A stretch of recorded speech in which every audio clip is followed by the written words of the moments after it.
ako sa M Gourmet Cafe sa J. Pili Avenue po. Oy, oy, oy, oy! Malayo yun. 500. Ano? 500? Ang dumi-dumi mo kaya. Amoy suka ka pa.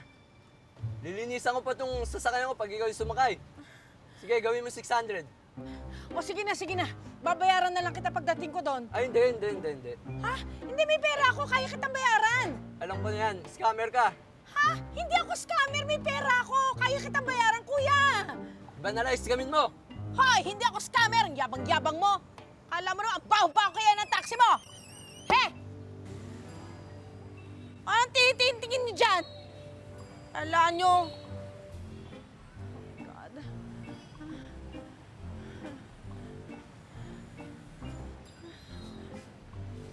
Minamalas ka talaga, oo.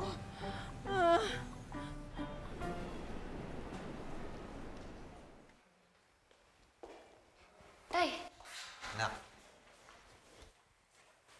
kamusta ka po? medyo masama pa rin pakiramdam ko. Sa tingin ko, kailangan ko talaga may mag-alaga sa akin. Huwag ka po mag-alala, alagahan po kita. Upo po muna tayo. Doc, ako na po mag-i-interview kay Doc. Kukuha lang ako ng mga forms, okay? Excuse me po. Tay, alam po ba ni Zoe na pumunta ka po dito? Hindi. At huwag mo na muna paalam. Bakit po? Hindi pa rin po ba kayo okay ni Zoe? Okay naman na, pero some things have changed. Lalo na yung tiwala. It will take me some time to get to fully trust her again. Well, I'm trying to understand her kasi anak ko pa rin naman siya. Si Moira, yun ang hindi ko mapapatawad. Alam niyo po, nag-aalala nga po si Nanay. Baka mamaya daw po may ginawa pa pong iba sa'yo si Ma'am Moira. Talaga? Nag-aalala si Lynette sa akin? Oo naman po, tatay ko po kayo eh. Saka nag-aalala po siya na baka mamaya may gawin pa po si Ma'am Moira sa amin. Naku, subukan lang niya. At ako talaga ang makakalaban niya. Basta anak, kapag may ginawa sa'yo si Moira, isumbong mo kaagad sa akin. Idadagdag ko yun sa kaso niya.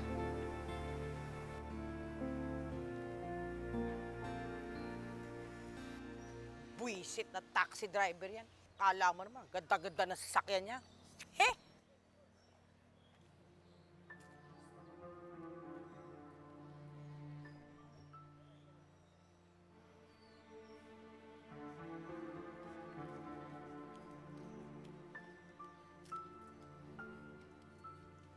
Hoy! Magsibabaan kayo dyan. Sasakay ako. Baba! Baba! Bakit kami bababa? Hoy. Bakit mo pinababa ang pasahero ko? Adik ka ba? Excuse me, mas mukha ka pang adik eh sa akin. Dalhin mo ko sa M's Gourmet. Ha?